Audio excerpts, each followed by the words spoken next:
नमस्कार, जय जगन्नाथ दोस्तों। मेरा नाम शशांक मंडल है और आज हम देखने वाले हैं रौनक भाई का एक वीडियो। आज रौनक चैनल का नाम है और जो वीडियो देखने वाले हैं उसका टाइटल है दिवाली पर पटाखा बंद कितना ठीक। ओरिजिनल वीडियो चैनल का डिस्क्रिप्शन में होगा, तो देखते हैं, चलिए। दोस्तों, दिवाली आते ही कुछ लोगों को पटाखों का नाम सुनते ही मिर्गी आने लगती है। वो पटाखों पर ऐसी हाय तौबा मचाने लगते हैं मानो किसी ने मुर्गा छाप पटाखा भी जला दिया तो ओजोन लेयर का पर्दा फटकर इनकी छत पे गिर जाएगा। ये वो लोग हैं जो पटाखों के नाम पर इतनी छाती कूटते हैं कि इनकी छाती कूटने की आवाज पटाखों से ज्यादा आने लगती है। तो आज के फनतंत्र में हम दीपावली पर पटाखों के नाम पर छाती कूटने वाले इन्हीं रोंदुओं की बात करने वाले हैं। साथ ही इस झूठ का भी पर्दाफाश करेंगे कि दीपावली पर पटाखे जलाने की परंपरा कभी थी ही नहीं। साथ ही यह भी समझाएंगे कि क्या सिर्फ पटाखे जलाने से ही दिल्ली या उत्तर भारत में पोल्यूशन फैलता है। जब मैं इस बारे में आपको पूरी सच्चाई बताऊंगा तो उसे जानकर आपके तोते उड़ जाएंगे। इसलिए मैं आपसे ये रिक्वेस्ट करूंगा कि वीडियो पूरी देखना और पसंद आए तो इसे और भी लोगों तक फैलाना, क्योंकि सबका जानना जरूरी है कि पटाखों को लेकर के ये जो सिलेक्टिव आउटरीच होता है ये होना चाहिए या नहीं होना चाहिए, या फिर इसके पीछे कितना लॉजिक है। ठीक है, तो वीडियो पूरी देखना और हमारे चैनल को जरूर सब्सक्राइब करना। शुरू करते हैं। दोस्तों, हम हिंदुस्तानी सालों से दीपावली पर पटाखे बजाते रहे। हम में से ज्यादातर लोगों की दीपावली से जुड़ी सबसे बड़ी याद तो यही है कि हम नए कपड़े पहनते हैं, लोगों को मिठाइयां बांटते हैं, दीपावली की रात पूजन करते हैं और बाद में दिवाली की रात जमकर पटाखे जलाते हैं। मगर अब इन्हीं हिंदुस्तानियों को अचानक से अगर आप ये बोल दो कि भाई दीपावली तो मनाओ लेकिन पटाखे नहीं जला सकते, तो उनके साथ इससे बड़ा धोखा और क्या हो सकता है। और ऐसा करने के पीछे जो जो रीजंस दिए जाते हैं वो रीजन भी अगर फालतू हो तो और गुस्सा आ जाता है। पटाखों और पोल्यूशन के इस पूरे मामले में सबसे बड़ा झूठ तो यह बोला जाता है कि दीपावली पर कभी पटाखे जलाने की परंपरा थी ही नहीं। यह भी दावा किया जाता है कि रामायण काल में तो पटाखे बने भी नहीं थे। इस पर मैं बस इतना कहना चाहूंगा कि ये वो लोग हैं जिन्हें ना हमारी परंपरा का ज्ञान है और न ही इतिहास का। आपको बता दूं, आनंद रामायण और स्कंद पुराण में खासतौर पर पटाखे जलाने का जिक्र है।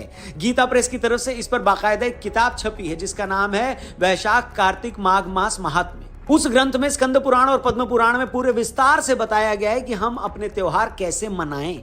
इसी पुस्तक में स्कंद पुराण के हवाले से यह लिखा गया है कि श्राद्ध के महीने में 16 दिनों के लिए जब हम अपने पितरों को धरती पर बुलाते हैं तो फिर उन्हें वापस भी जाना होता है। मगर यह भी कहा गया है कि चतुर्दशी और अमावस्या की अंधेरी रातों में ये पितृ वापसी की यात्रा कैसे करेंगे, इसीलिए हम अमावस्या की अंधेरी रात में उल्का से प्रकाश करके उन्हें रास्ता दिखाएं ताकि वो आसानी से अपने धाम की यात्रा कर सके। यहां तक कि फुलझड़ी को उल्का दानम तक कहा गया है। अब ये तो हम सभी जानते हैं कि प्रभु राम जब अयोध्या वापस आए तो दिए जलाए गए, मगर रोशनी करने का यही रिवाज आगे चलकर आतिशबाजी में तब्दील हो गया। बाद में जाकर कुछ लोग इस आतिशबाजी में पटाखों को भी ले आए। मगर यह भी सच है कि हर धर्म के त्योहारों में कुछ चीजें वक्त के साथ जुड़ती जाती हैं, वो अपना रूप बदलती हैं और उसका हिस्सा हो जाती है। कहने को तो यह भी कहा जा सकता है कि दिवाली पूजन में पहले तो बही खातों की पूजा नहीं होती थी, लक्ष्मी जी की पूजा नहीं होती थी, तो अब क्यों होने लगी। इसी तरह क्रिसमस के पर्व में क्या शुरू से ही सांता क्लॉज और क्रिसमस ट्री का जिक्र है? बिल्कुल नहीं है, वो तो बहुत बाद में आए, लेकिन शामिल हुए तो आज भी वो इस त्योहार का हिस्सा हैं।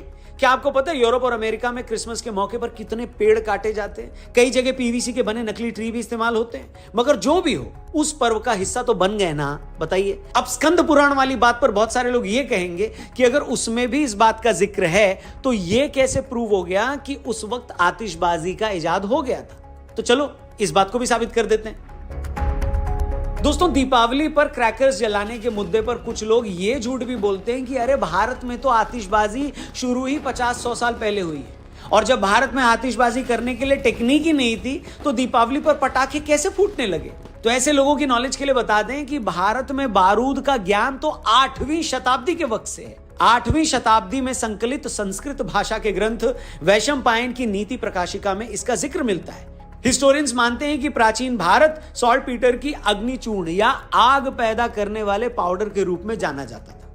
15वीं शताब्दी में मुगलों की पेंटिंग्स में बड़े पैमाने पर इस बात के प्रमाण मिलते हैं कि भारत में उस दौरान त्योहारों में आतिशबाजी की शुरुआत हो चुकी थी। 1633 में मुगल बादशाह शाहजहां के बेटे दारा शिकोह के बेटे की शादी से जुड़ी एक पेंटिंग में भी आतिशबाजी होने के सबूत मिलते हैं। इतिहासकार पीके गोडे ने 1953 में the history of fireworks in India between 1400 and 1900 AD के नाम से एक किताब लिखी थी। अपनी किताब में वो 1518 में गुजरात में एक ब्राह्मण दंपत्ति की शादी में आतिशबाजी होने का सबूत भी देते हैं। इसके अलावा 17वीं शताब्दी में बीजापुर के रूलर आदिल शाह की शादी में 80,000 रुपए आतिशबाजी पर खर्च किए गए। तो ये इतिहास है हिंदुस्तान में आतिशबाजी का, पटाखों का। इस इतिहास का जिक्र करना भी इसलिए जरूरी था क्योंकि बहुत सारे लोग ये कहते हुए मिल जाते हैं कि अरे हिंदुस्तान में आतिशबाजी आई ही अभी है, हम लोग तो पटाखे जलाना जानते ही नहीं थे। खैर, अब आ जाते हैं सबसे जरूरी बात पर, और वो ये कि क्या दिवाली पर एक दिन के पटाखों से इतना नुकसान होता है कि उसे बैन ही कर दिया जाए? दोस्तों, इसमें कोई दो राय नहीं है कि कई तरह के पटाखों से बहुत पोल्यूशन फैलता है। सेंट्रल पोल्यूशन बोर्ड की स्टडी के हिसाब से पटाखों से 15 तरह की खतरनाक सब्सटेंस निकलते हैं, जिनमें PM10 पार्टिकल्स के अलावा सल्फर डाइऑक्साइड और नाइट्रोजन डाइऑक्साइड जैसे खतरनाक सब्सटेंस भी हैं। यह भी सच है कि सिर्फ दीपावली की एक रात पटाखे जलाने पर अगले दिन पोल्यूशन का लेवल 40% तक बढ़ सकता है। ये सारी बातें सही हैं, मगर यह बात भी स्टडी से ही साबित होती है कि फिर उसके एक दिन बाद ही पोल्यूशन का लेवल अपने पुराने लेवल पर आ जाता है। मतलब सिर्फ एक दिन पटाखे जलाने से ऐसा कोई लास्टिंग इंपैक्ट नहीं पड़ता। चलिए, मैं ये भी मान लेता हूं कि एक दिन भी अगर हवा खराब होती है तो भी उसे बैन कर दो। चलो ये भी मान लिया जाए, नहीं जलाएंगे हम पटाखे। मगर दोगलापन और निकम्मापन तो इसके बाद शुरू होता है। दोबारा से कुछ आंकड़े देख लीजिए। मोटे तौर पर दोस्तों, कुल 4 वजह से पोल्यूशन फैलता है। खास तौर पर अक्टूबर-नवंबर में होने वाले प्रदूषण की अगर बात करें तो आंकड़ों के मुताबिक इस प्रदूषण में पराली जलाने की वजह से 36% प्रदूषण होता है। अलग अलग जगहों पर चल रहे कंस्ट्रक्शन वर्क की वजह से 30% और सड़कों पर चलने वाली गाड़ियों की वजह से 28% पोल्यूशन होता है। अब अगर हम ये मान भी लें कि ये बचा हुआ बाकी सारा पोल्यूशन पटाखों की वजह से होता है, तो भी कुल पोल्यूशन में इसका हिस्सा 6% भी नहीं है। और पूरे देश में हाय तौबा ऐसे मचाई जाती है जैसे एक रात के पटाखों की वजह से दुनिया के सारे ग्लेशियर भर भरा कर पिघल जाएंगे। उनके पिघलने की वजह से राजस्थान के रेगिस्तान में बाढ़ आ जाएगी और बचा हुआ पानी हमारे दूध के पतीले में घुस जाएगा। हद है यार, मतलब क्या दोगलापन है बे। इसलिए इसी दोगलेपन पर मुझे गुस्सा आता है। कितने साल हो गए हैं आपको हमें यह देखते हुए कि हर साल अक्टूबर-नवंबर में पराली जलाने की वजह से पूरे उत्तर भारत का दम घुटता है। सिर्फ यूपी, हरियाणा और पंजाब में हर साल 35 मिलियन पराली जलाई जाती है, जिससे 145 मिलियन टन कार्बन डाइऑक्साइड निकलती है। हर साल पराली जलाने के हजारों इंसिडेंट्स होते हैं। मैं पूछना चाहूंगा कि क्या इन स्टेट में किसी को ये दिखाई नहीं देता? अगर मैं गलत नहीं हूं तो कुछ स्टेट में तो 7-8 साल से पराली जलाना बैन है, मगर कोई फर्क पड़ रहा है क्या वहां पे? मैं पूछता हूं, ड्रंक एंड ड्राइव करने पर, शराब पीकर गाड़ी चलाने पर आप क्यों किसी को रोक लेते हैं? क्यों उसका चालान काटते हैं? क्यों उसका लाइसेंस तक रद्द कर देते हैं? इसीलिए ना, क्योंकि कोई आदमी अगर दारू पीकर गाड़ी चला रहा है तो वो किसी की गाड़ी ठोक सकता है। वो अपनी जान भी खतरे में डाल रहा है और दूसरों की जान भी। तो क्या इसी प्रिंसिपल पर लोगों को पराली जलाने से नहीं रोकना चाहिए क्या? बताइए। दारू पीने वाला तो 2-4 लोगों की जिंदगी खतरे में डाल रहा है, लेकिन पराली जलाकर तो आप आधे हिंदुस्तान की जिंदगी खतरे में डाल रहे हो भाई साहब, आधे हिंदुस्तान की। क्यों नहीं रोक रहे हो आप इसे? अब इस पर लोग कहेंगे कि अरे किसान क्या करें, उन्हें भी तो नई फसल लगानी होती है, इसलिए उनको पराली जलानी पड़ती है, उनके पास कोई सोल्यूशन नहीं है। अब जो लोग ये बोल रहे हैं कि पराली का कोई सोल्यूशन नहीं है, चलिए उनके भी ज्ञान चक्षु खोलते हैं। कुछ लोग पूछ रहे हैं पराली का फिर इलाज क्या है? मैं कहता हूं कि भाई एक नहीं 10 इलाज है, बशर्ते सरकार और कुछ किसान इसे समझने को तैयार हो तो। भाई पराली से इथेनॉल बनता है, इसी इथेनॉल को अगर पेट्रोल में मिला दो तो उसकी पावर बढ़ जाती है, पेट्रोल के रेट कम हो जाते हैं। पानीपत में एक फैक्ट्री है जो ये काम कर भी रही है, और जब एक फैक्ट्री ये कर रही है तो ऐसी 50 और फैक्ट्रियां लगाकर हम इस डिस्गाइज को ब्लेसिंग में क्यों नहीं बदल सकते? आज ऐसी मशीनें भी बन गई हैं जिनमें सिर्फ पराली डालने से पराली की प्लेटें बनकर तैयार हो जाती है। अगर लोगों में इन मशीनों की अवेयरनेस बढ़ाई जाए तो अलग से एक बड़ा बिजनेस मॉडल तैयार हो सकता है। इसके अलावा ऐसी फैक्ट्रियां भी हरियाणा में लगी हैं जो आपके खेत से पराली लेकर जाते हैं, उसे बर्न करते हैं, फिर उसकी भाप से डायनामिक्स रन करते हैं, उससे बिजली बनाते हैं और उस बिजली से कागज की फैक्ट्री में गत्ते बनाए जाते हैं। अगर मैं गलत नहीं हूं तो कुरुक्षेत्र में सिर्फ एक फैक्ट्री में 70,000 एकड़ की पराली जलाई जा रही है। इसके अलावा पराली के मटेरियल से कार्डबोर्ड बन सकते हैं। आजकल ऐसी हैप्पी सीडर मशीनें आ गई हैं जिसको यूज करके बिना पराली जलाए वो डायरेक्ट जमीन में बीज बो देती है।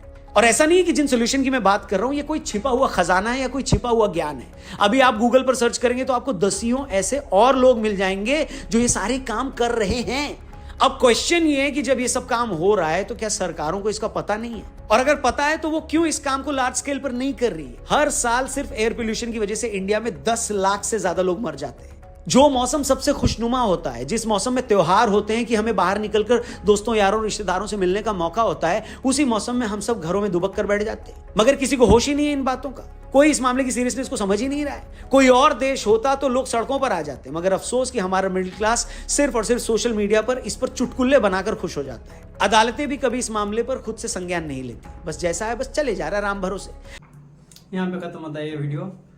ये भाई और रौनक भाई जब बता रहे हैं कि पराली की वजह से ये हो रहा है, मतलब प्रदूषण हो रहा है, ये बात सही है। वर्षों से अरविंद केजरीवाल ऐसा बोलते रहे कि ये कर देंगे हम, उधर हमारा सरकार आ जाएगा हरियाणा पे तो ये कर देंगे वो कर देंगे, पर करते कुछ नहीं है। और सारे के सारे ठेकेदार जब फोड़ते हैं और दिवाली पे फोड़ते हैं।